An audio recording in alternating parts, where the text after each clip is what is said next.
ആകാശഗംഗയുടെ പുതിയൊരു വീഡിയോയിലേക്ക് എല്ലാ പ്രിയ പ്രേക്ഷകർക്കും സ്വാഗതം. കൊല്ലവർഷം 1202 ആണ്ട് വരികയാണ്. ഈ ഒരു പുതിയ വർഷം ഇടവക്കൂറുകാർക്ക്, അതായത് കാർത്തികയുടെ അവസാനത്തെ മുക്കാൽ ഭാഗം, രോഹിണി മകയിരത്തിൻ്റെ ആദ്യത്തെ പകുതി എന്നീ നക്ഷത്രത്തിൽ ജനിച്ചവർക്ക് എങ്ങനെയുള്ള ഫലങ്ങളാണ് വരാൻ പോകുന്നത്? നിങ്ങളുടെ തൊഴിൽ, ബിസിനസ്, അതുപോലെ സാമ്പത്തികം, കുടുംബജീവിതം, വിദ്യാഭ്യാസം, ആരോഗ്യം എന്നിവയിലൊക്കെ എന്തെല്ലാം മാറ്റങ്ങളാണ് ഈ ഒരു വർഷം ഉണ്ടാകാൻ പോകുന്നത് എന്നൊക്കെയാണ് നമ്മൾ ഇന്ന് ഈ വീഡിയോയിലൂടെ വിശദമായി പരിശോധിക്കുന്നത്. ഈ വർഷത്തെ ഗ്രഹനില പരിശോധിച്ചാൽ വളരെ പ്രധാനപ്പെട്ട ചില മാറ്റങ്ങളാണ് കാണുന്നത്. ഭാഗ്യദാതാവായ വ്യാഴം 2026 ഒക്ടോബർ 31 വരെ നിങ്ങളുടെ മൂന്നാം ഭാവമായ കർക്കടകത്തിൽ ഉച്ചസ്ഥനായി നിൽക്കുന്നു. അതിനുശേഷം 2027 ജനുവരി 24 വരെ നാലാം ഭാവമായ ചിങ്ങത്തിലേക്കും, പിന്നീട് വക്രഗതിയിൽ 2027 ജൂൺ 25 വരെ വീണ്ടും കർക്കിടകത്തിലേക്കും, തുടർന്ന് ചിങ്ങൻ രാശിയിലേക്കും സഞ്ചരിക്കുന്നുണ്ട്.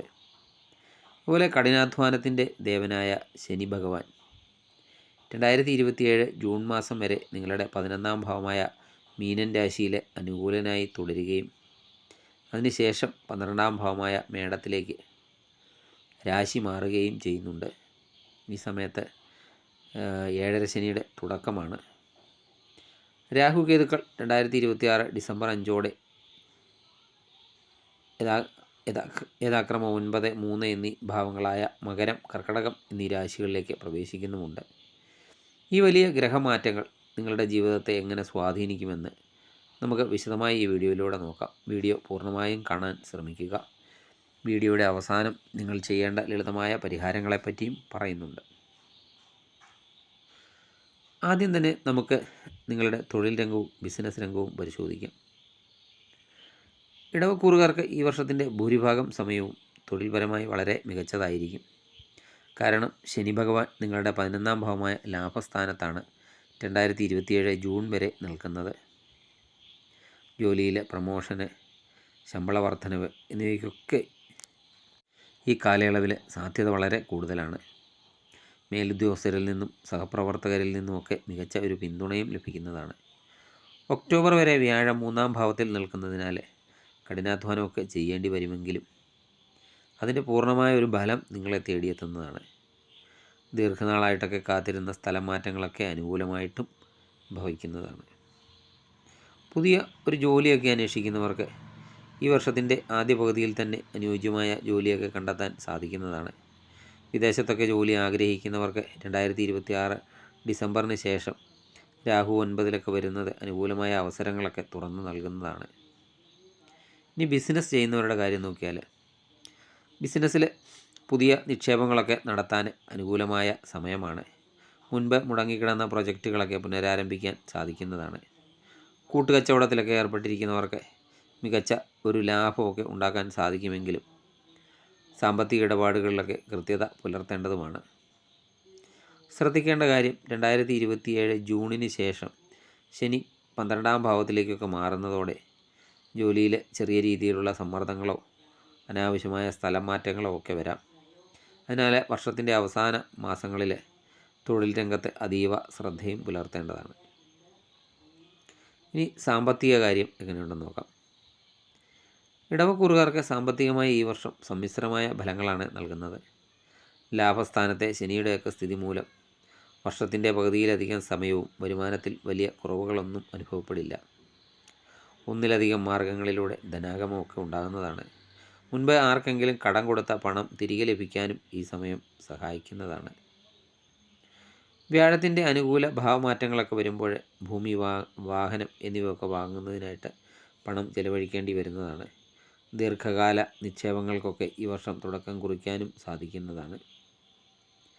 2026 ഒക്ടോബർ മുതൽ 2027 ജനുവരി വരെയുള്ള കാലയളവിൽ വ്യാഴം നാലാം ഭാവമായ ചിങ്ങത്തിൽ വരുമ്പോൾ വീട് പുതുക്കി പണിയുന്നതിനോ ഗൃഹോപകരണങ്ങളൊക്കെ വാങ്ങുന്നതിനു വേണ്ടി പണമൊക്കെ ചിലവാകാൻ സാധ്യതയുണ്ട്. അതുപോലെ മുൻപുണ്ടായിരുന്ന കടബാധ്യതകൾ ഒരു പരിധിവരെയൊക്കെ തീർക്കാനും സാധിച്ചേക്കും. എങ്കിലും 2027 ജൂണിന് ശേഷം ശനി 12ാം ഭാവത്തിലേക്ക് മാറുന്നതോടെ അനാവശ്യമായ ചിലവുകൾ വർദ്ധിക്കാനും സാധ്യതയുണ്ട്. അതിനാൽ പണമൊക്കെ കൈകാര്യം ചെയ്യുമ്പോൾ കൃത്യമായ ഒരു പ്ലാനിങ് ഉണ്ടായിരിക്കണം. ആർക്കും ജാമ്യം നിൽക്കാനോ വലിയ തുകകളൊക്കെ കടം കൊടുക്കാനോ ഈ വർഷം മുതിരുകയും അരുത്. ഇനി നമുക്ക് കുടുംബജീവിതത്തിലേക്ക് കിടക്കാം. ഇടവക്കൂറുകാർക്ക് കുടുംബത്തിൽ സന്തോഷവും സമാധാനവും ഒക്കെ നിലനിർത്താൻ സാധിക്കുന്ന ഒരു വർഷമാണ്. പങ്കാളിയുമായിട്ടൊക്കെ നിലനിന്നിരുന്ന ചെറിയ അഭിപ്രായ വ്യത്യാസങ്ങളൊക്കെ മാറി പരസ്പര ധാരണയും സ്നേഹവും ഒക്കെ വർദ്ധിക്കുന്നതാണ്. ദാമ്പത്യ ജീവിതത്തിലൊക്കെ കൂടുതൽ ഐക്യമൊക്കെ ദർശിക്കാനും സാധിക്കുന്നതാണ്. ദീർഘനാളായിട്ട് സന്താനഭാഗ്യത്തിനായിട്ടൊക്കെ കാത്തിരുന്ന ദമ്പതികൾക്ക് ഈ വർഷം അനുകൂലമായ വാർത്തകളൊക്കെ കേൾക്കാൻ സാധിക്കും. മക്കളുടെ പഠനകാര്യത്തിലും അവരുടെ കരിയറിലും വലിയ പുരോഗതിയൊക്കെ ഉണ്ടാകുന്നതാണ്. ഇത് കുടുംബത്തിൽ സന്തോഷമൊക്കെ ഇരട്ടിപ്പിക്കുകയും ചെയ്യുന്നതാണ്. ഒക്ടോബറിന് ശേഷം വ്യാഴം 4-ാം ഭാവത്തിലേക്ക് വരുമ്പോൾ മാതാപിതാക്കളുടെ, പ്രത്യേകിച്ച് അമ്മയുടെയൊക്കെ ആരോഗ്യകാര്യത്തിൽ കൂടുതൽ ശ്രദ്ധ ആവശ്യമായി വരുന്നതാണ്. ബന്ധുക്കളുമായോ അയൽക്കാരുമായോ ഒക്കെ ഉണ്ടായിരുന്ന തർക്കങ്ങൾ പരിഹരിക്കപ്പെടുന്നതുമാണ്. കുടുംബത്തിലെ വിവാഹം, ഗൃഹപ്രവേശം തുടങ്ങിയ മംഗളകർമ്മങ്ങൾ നടക്കുവാനും ഈ വർഷം യോഗമുണ്ട്. ഇനി വിദ്യാർത്ഥികളുടെ കാര്യം നോക്കാം. വിദ്യാർത്ഥികളെ സംബന്ധിച്ച് ഈ വർഷം അനുകൂലമായ ഫലങ്ങളാണ് കാത്തിരിക്കുന്നത്.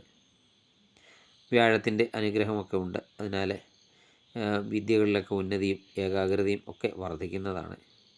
മത്സര പരീക്ഷകൾക്കൊക്കെ തയ്യാറെടുക്കുന്നവർക്ക് കഠിനാധ്വാനത്തിലൂടെയൊക്കെ മികച്ച വിജയവും കൈവരിക്കാൻ സാധിക്കുന്നതാണ്. വിദേശത്തോ അല്ലെങ്കിൽ നാട്ടിലെ പ്രമുഖ സ്ഥാപനങ്ങളിലോ ഒക്കെ ഉപരിപഠനത്തിന് അഡ്മിഷൻ ആഗ്രഹിക്കുന്നവർക്ക് വർഷത്തിൻ്റെ 2-ാം പകുതിയിൽ, പ്രത്യേകിച്ച് ഡിസംബറിലെ രാഹുവിൻ്റെ മാറ്റത്തിനൊക്കെ ശേഷം കാര്യങ്ങൾ കൂടുതൽ അനുകൂലമായി വരുന്നതാണ്. ശനിയുടെ അനുകൂല സ്ഥിതിയൊക്കെ ഉണ്ടെങ്കിലും ഇടയ്ക്ക് പഠനത്തിൽ ചെറിയ അലസതയോ ശ്രദ്ധക്കുറവോ ഒക്കെ വരാൻ സാധ്യതയുള്ളതിനാൽ കൃത്യമായ ടൈം ടേബിളൊക്കെ ഉണ്ടാക്കി പഠിക്കാനൊക്കെ ശ്രദ്ധിക്കുക. അധ്യാപകരുടെയും മാതാപിതാക്കളുടെയും ഒക്കെ ഉപദേശങ്ങൾ സ്വീകരിക്കുന്നത് നിങ്ങൾക്ക് ഗുണം ചെയ്യുന്നതാണ്. ഇനി ആരോഗ്യകാര്യം എങ്ങനെയുണ്ടെന്ന് നോക്കാം. വർഷത്തിൻ്റെ ആദ്യ പകുതിയിൽ വലിയ ആരോഗ്യ പ്രശ്നങ്ങളൊന്നും തന്നെ നിങ്ങളെ അലട്ടില്ല. മുൻപുണ്ടായിരുന്ന വിട്ടുമാറാത്ത രോഗങ്ങൾക്ക് ശമനമൊക്കെ ലഭിക്കുന്നതാണ്. മാനസികമായിട്ട് വളരെ സന്തുഷ്ടരും ഊർജ്ജസ്വലരും ഒക്കെ ആയിരിക്കും നിങ്ങൾ. ശ്രദ്ധിക്കേണ്ട കാലയളവ് 2026 ഒക്ടോബർ മുതൽ 2027 ജനുവരി വരെ വ്യാഴം 4-ാം ഭാവത്തിൽ നിൽക്കുമ്പോഴും 2027 ജൂണിന് ശേഷം ശനി 12-ാം ഭാവത്തിലേക്കൊക്കെ മാറുമ്പോഴും ആരോഗ്യകാര്യത്തിൽ പ്രത്യേക ശ്രദ്ധ വേണം. ദഹന സംബന്ധമായ പ്രശ്നങ്ങളെ, അസ്ഥിവേദനകളെ അല്ലെങ്കിൽ അനാവശ്യമായ മാനസിക സമ്മർദ്ദം എന്നിവയൊക്കെ ഉണ്ടാകാനും സാധ്യതയുണ്ട്. കൃത്യമായ ഭക്ഷണക്രമവും വ്യായാമവും ഒക്കെ ശീലമാക്കുക. യാത്രകളിലൊക്കെ ആഹാരത്തിൻ്റെ കാര്യത്തിൽ ശ്രദ്ധ വേണം.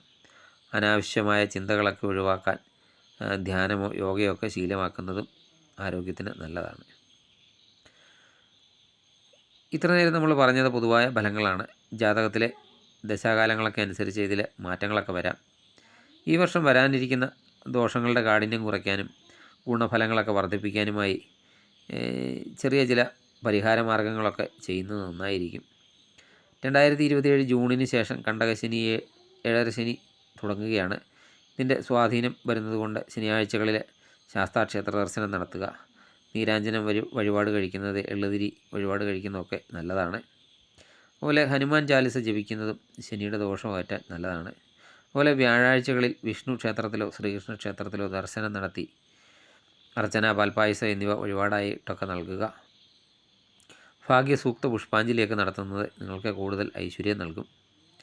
സർപ്പക്ഷേത്രങ്ങളിൽ ദർശനമൊക്കെ നടത്തി ആയില്യപൂജയോ ഒക്കെ നടത്തുന്നത് രാഹുവിൻ്റെ പ്രീതിക്ക് നല്ലതാണ്. അതുപോലെ കേതുവിൻ്റെ പ്രീതിക്കായിട്ട് ഗണപതി ഭഗവാന് കർഗമാല സമർപ്പിക്കുന്നതും മുക്കൂറ്റി സമർപ്പിക്കുന്നതും ഒക്കെ നിങ്ങളുടെ മുന്നിൽ എന്തെങ്കിലും തടസ്സങ്ങളൊക്കെ ഉണ്ടെങ്കിൽ അത് മാറാനും സഹായിക്കും. ദിവസവും രാവിലെ കുളിച്ച് പ്രാർത്ഥിക്കുന്നതൊക്കെ വളരെയധികം നന്നായിരിക്കും. ഇടവക്കൂറുകാർക്ക് ഈ 1202 ആണ്ട് കഠിനാധ്വാനത്തിലൂടെ വലിയ വിജയങ്ങളൊക്കെ കൊയ്യാൻ സാധിക്കുന്ന ഒരു വർഷമാണ്. വരാനിരിക്കുന്ന ചെറിയ മാറ്റങ്ങളെയൊക്കെ മുൻകൂട്ടി കണ്ട് ജാഗ്രതയോടെ പ്രവർത്തിച്ചാൽ ഈ വർഷം നിങ്ങളുടെ ജീവിതത്തിലെ ഏറ്റവും മികച്ച ഒരു വർഷമാക്കി മാറ്റാൻ നിങ്ങൾക്ക് സാധിക്കുന്നതാണ്. ഈ വീഡിയോ നിങ്ങൾക്ക് ഉപകാരപ്രദമായെങ്കിൽ ലൈക്ക് ചെയ്യുക. അതുപോലെ നിങ്ങളുടെ സുഹൃത്തുക്കൾക്കും ബന്ധുക്കൾക്കും ഒക്കെ ഷെയർ ചെയ്ത് നൽകുക. സബ്സ്ക്രൈബ് ചെയ്യാതെ വീഡിയോ കാണുന്നവരാണെങ്കിൽ ദയവായി സബ്സ്ക്രൈബ് ചെയ്ത് കാണുക. മറ്റൊരു വീഡിയോയുമായി വീണ്ടും കാണാം. നന്ദി, നമസ്കാരം.